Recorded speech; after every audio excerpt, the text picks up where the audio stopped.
Ya, lau songa le parembia ya, fu pa ia ofisa ni. Mengaku ele fa ubia se ma fa kala. Ya. Ole nganga le ma ku sa wa mai em fa bua me le ku ya ku kau lau mo uri masaul ka ko fa mo boy. Ya sa ele mengaku ka ko ama kambea fa kas. Ya, ai lava sa ko esela o songa o pulang fo ngase ba. Le ako kol malos ya ele mengaku. Mau ke o mai pe la songa ya. Ha o mele nga fa fa. Ya vela o leo fa masuyo le ka ko sisi.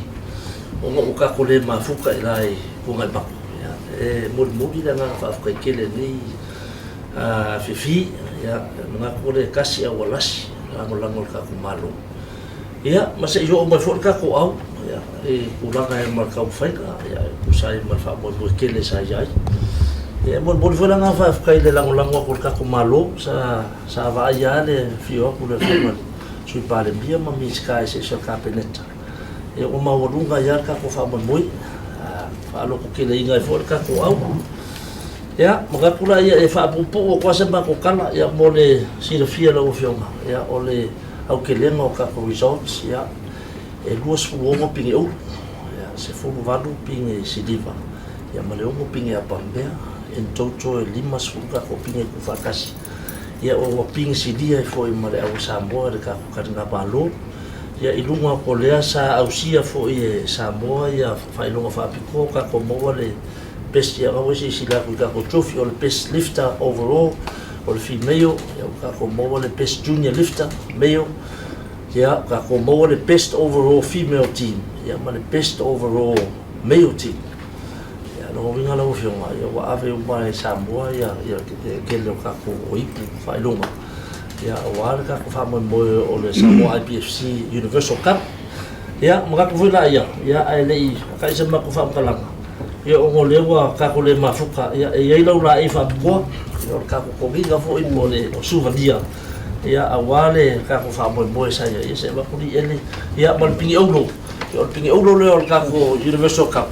se ka au mo fa oulo lo pingi oulo mo le wa yo ko le palmia ana no ya fa ka ko ya ko si me ma ya le pingi fa piko nga le ka ko Universal weightlifting cup ya nga lasi lo le kasi se maku ko so aku lo fe ya ele kele le ale ya nga malo ka ko team ya le au kasi fo ka ko au e ke a nga lo ofisa ke o lo ofisa a ko mo fai malu ka o me ka ko kalonga o ya kalonga la ko ma ya le o ye ka ko le wa ma ka mele o sisi e ko aku yo kaf ya aka ilo sa maku fa kalanga lo fe nga le fa o mia ke ngaku nga fo kele ko mia ya ya ga le le ku ki ke fo mo faiva ya fa fo lo no malosi no so fu ya wa fa ka penga fo ka ko no ya di mo fo nei ku ka ko ya le ka penga mo Commonwealth Games ko lo ma fa masinga ya ele ise malo lo ka ko ya ga le fo le ku ka ko a maka mo yo ka i mo fa ya ya se pa ia e piko dai ki ka ko ya ma le ga fa lo ya wa fa malo ko fa shaka wa whanongonongo po i mariko a rea so mare kako mawhakanga whiwhia. O leo wa whamanolo mai le pa ia mawalunga o kako o sosi sisi me mawha i o ngā o kele. Ia mai o ngā maunga se ia pa ia o ngā bangu ku loko. Ia pa ia mawalunga o kou sao kou e kaua. Mo sio kako o kumu. Ia o na ela ukara whai aku leo pingi ko pingi le sao ko fai ringa venga mo sio ka ko paula valeo le moria ko le nga fa kai i mare nga fa mano i o ngor kausi i o nga sao ko walo fai va ia mo fa nga kama sa fai me ni ya ka ko ya eleise si me siria ku nga le kau mo fa mo sa pa wa fa po sa ka penga vo i markal ko o ika ko ke la sia e makako mau ao mai o mano e unha sao ko ka penga le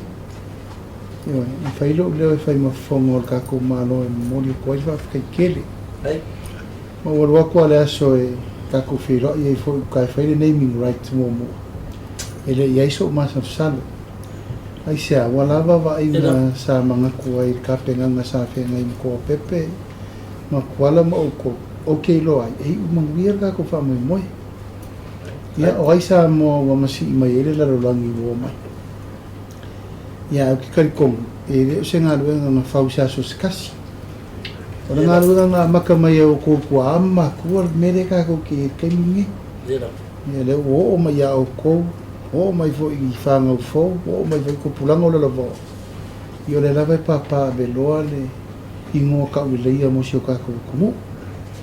ya uin ka ko le fa kasi ya ai ko mai ni sila mo maka mai ke le ma le o lo ko fainga you can hear my lord so song and you know you're not proven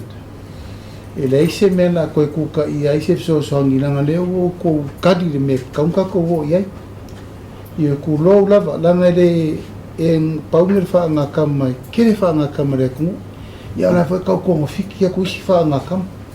a o ko ka kingo ko lava o fai o ko mo fa ka inga le de ku sai nango ka ko le o ka ko singioma ile sidi formalo circupe ngaro me pa fai mal fakul me lewo ko fai upsa o la varna moria ko fa kai kele lava ya ke ko umo en kauva fa kai si la kanire le fa kanire como wa lewo le la langia kon me sa ko fai yo ele ko li lo fa wa wele me sa mai fo isi o ko ade ke vai ko isi o ko le sa fai fo ngai me o le ku a kare vi fu ya ke lo fa kai deri o kere ka ko pinga le lei o mau le fa mo ya mal fa mo mo le singa le so le singa ben la nga fa kai ya ku la fiona le fa lunga o pepe mo kwala me se foi le pa io ka pa au lo fe ngai mal ka ko sosi ya ka kalo ya ro fa ngele ko mo per ko ma si fa wa o ngi va ku lima o le ka longa e fa solo ka ko ngei ka ko makua ngafi ko pulanga kaya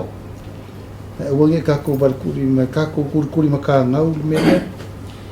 fa yala upu da so le mo la ko ka lo nga ya sa mo e fa o ses si singa me mafa fusu nga sa ko muria ya so la ki sa o va ye me mo ile le ai me fa nga lo nga ka ya o ya ka ko ngi kai o le arf so ngi ko ke mo mi malo kusi malo pero fue volaba ma ko koe me mo fa kingo ngi kemi fa kingo i kula no fa nga kama mo le le ye ka ko mo ai alo famia le kua ia pui o ko me lo ko so fu ma le ola a un e se la vea it's a dangerous game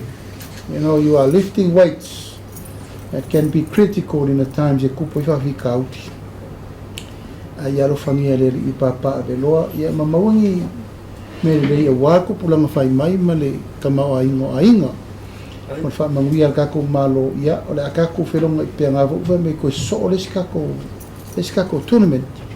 ka mo fai ia la o men ka ko tournament se kere mo le ko ka kala le va mo malo ka ri malo ai ia mar ku langa o le ko ke ia recognize ka ko la langa ko fai me male nga ka ko fai me mal loko maulalo fai me mal whakamali, fai me mal kulanga ko ke loi o ka ko Samoa o le ku maleanga me le whaaloalo me and stay humble awangi mika se si o ko ia wha maulalo le loko me se o action si dia ko nga lo walu mai vivingi so ko a vivingi ale mo ngo mangmalo le wo ir ka ya ngai e mo dia ko mo ngalofa se ka sanga muri vai se ka ko match le Singapore ke mga faeva mai pu me ia mo ko sa vari si Singapore le teile nga le fa mo ka penga i me ka peneta mo kau tuala o se fu ka usanga ri ko fai din kau yo pingi au ke lo si kenyo e pe po wenga nga me ka mo nga pingi au lo iska lo mai ngoma ele I don't know ya fa solo mar ke mi nge e fa ka ko fa so ia pe afia ka ko ka lo ngai ia a fa pe no a fia sui fa va vai ia fia ka ko wala au ia e sei fa ku langa po a fa va vai o ia ni ka mi e ka no mo ngai fa mo nyang whaosafia i moe aluanga mo o kou whanau. Ia o siau kalaku lea. E whakei kere loko a fio mai ma kalamai ao. Whakei whai mo leipu le la alu i ei au ka alo le whare kongu lea ngai mere ofisa. Ia whakei le la whai ma. Ngai mea ku lou lava. Ore kele i o kupea. E rei mangi mene rei o fo i mai. Ia awa whai o kong ka inga le mene ngai o le kulangon. Whae si o kako. Ia mawai o kako. O lau whai sa o kako mkanga le ngo kalo. E fo whaanganga le malo kupe mo kalo. O mangkomit le malo rua se lau o ngusu eka lau au ka mo kalo. O rongo winga. O kaunga wha mo i kako mea. Ia ngai whaafikai o le kari o ko whaanganga o James. O mea mo foi o angi so aing ko ke mga mia you let me know. E whaasam kongu i fo le ia ngā whau ka ila u whio margako sestop. Ia, e reise masa saro ko bepi. O le malo e mau so swangi mo mea umamareki nga e ngai le ngaka fo ia oko. Ia a o visi fo i whaka ngā kamoro o kau whaile kumu. Manguia oko ainga. Ia, concentrate, stay focus. Ia mawai ia kulanga whaasolongo rungo ko kālengi o mea umo. Ia sia upuaku lea. Malengang whaalalo, kau ke koe whila i fwoi. Manguia kako psir whainga ngi aso.